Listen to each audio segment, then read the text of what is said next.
एक रिपोर्ट में दावा किया गया है कि भारत ने इजराइल को खतरनाक हर्मेस 900 ड्रोन की सप्लाई की है।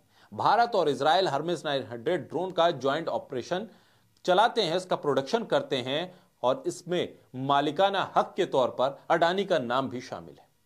लेकिन कई मानवाधिकार लोगों ने, रक्षा विशेषज्ञों का कहना है कि इजरायली सेना में भारत में बने हर्मेस 900 ड्रोन के शामिल होने से सरकार की छवि को धक्का लगा और न चाहते हुए भी भारत गाजा पर इजराइल के युद्ध में फंस गया है, क्योंकि इन ड्रोन का इस्तेमाल गाजा में हमले के लिए इजराइल कर रहा है।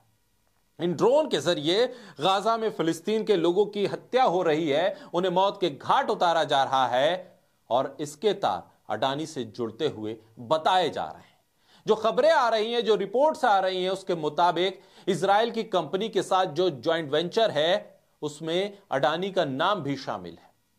तो ये ड्रोन गाजा के लोगों की मौत का सबब बन रहे हैं, जो भारत के साथ इजराइल के ज्वाइंट वेंचर के तौर पर है। हालांकि इस रिपोर्ट को लेकर अभी तक भारत सरकार की तरफ से कोई प्रतिक्रिया नहीं आई है।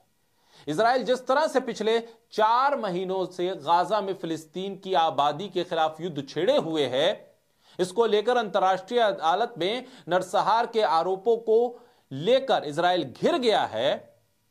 ऐसे में ये एक और खबर जो सामने आई है, उसमें भारत की स्थिति भी अब अंतर्राष्ट्रीय स्तर पर एक चिंताजनक मुहाने पर खड़ी है। हैदराबाद में एक संयुक्त उद्यम जिसमें अडानी ग्रुप भी शामिल है, एक नियंत्रक हिस्सेदारी ने 20 से ज्यादा सैन्य ड्रोनों का निर्माण और इजरायली सेना को इन्हें भेजा है। हर्मेस ड्रोन ये Adani Albert advance system India limited ने अभी तक पहुंचाए हैं गाजा में इजराइल जो बमबारी कर रहा है इन ड्रोन के जरिए।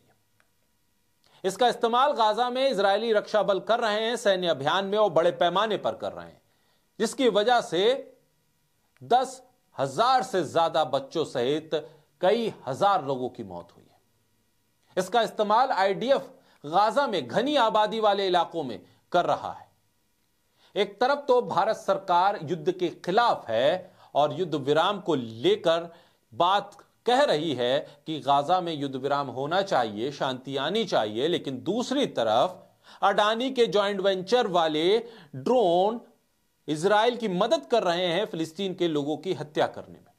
इजराइल को 20 से ज्यादा हर्मेस 900 मध्य ऊंचाई लंबी दूरी वाली यूएसवी की बिक्री पहली बार 2 फरवरी को नीलम मैथ्यूज द्वारा रक्षा संबंधित वेबसाइट शेफर्ड मीडिया के जरिए आई रिपोर्ट के बारे में पता चलती है। अभी तक इसे सार्वजनिक तौर पर माना नहीं गया है। बिक्री की खबर तब आई है जब नीदरलैंड में हैग कोर्ट ऑफ अपील्स के न्यायाधीशों ने डच सरकार को स्पष्ट जोखिम का हवाला देते हुए इजराइल को F-35 लड़ाकू जेट के निर्यात पर रोक लगाने का आदेश दिया है। एक तरफ तो नीदरलैंड को लेकर यह बड़ा आदेश दिया गया, दूसरी तरफ भारत सरकार इजराइल को खतरनाक ड्रोन दे रही है।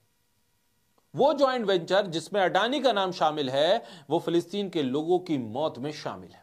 अंतर्राष्ट्रीय कानून का उल्लंघन का 2018 में इजराइल के एल्बर्ट सिस्टम ने 49% हिस्सेदारी के साथ अडानी डिफेंस और एरोस्पेस के साथ एक संयुक्त उद्यम में एंट्री की थी। इजराइल के बाहर पहली बार यूएवी के निर्माण के लिए हैदराबाद में $15 मिलियन की एक यूनिट खोली गई।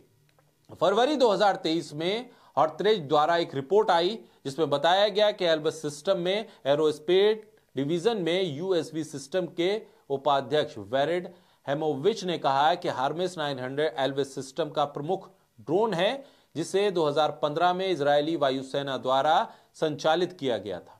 हाल के कई वर्षों में सभी रक्षा सौदों में जिस तरह की स्थिति बनी है, उसको लेकर यह सबसे चिंताजनक स्थिति है कि आखिर अंतर्राष्ट्रीय पटल पर भारत अपनी स्थिति को कैसे स्पष्ट करेगा, आखिर कैसे डिफेंड करेगा कि भारत के एक उद्योगपति के जॉइंट वेंचर की वजह से इजराइल उन ड्रोन का इस्तेमाल कर रहा है फिलिस्तीन में नरसंहार के लिए। अब देखना होगा कि इस पे ऑफिशियल प्रतिक्रिया किस तरह से आती है, क्योंकि कई अखबारों, कई मीडिया संस्थानों की रिपोर्ट्स तो यही बता रही है।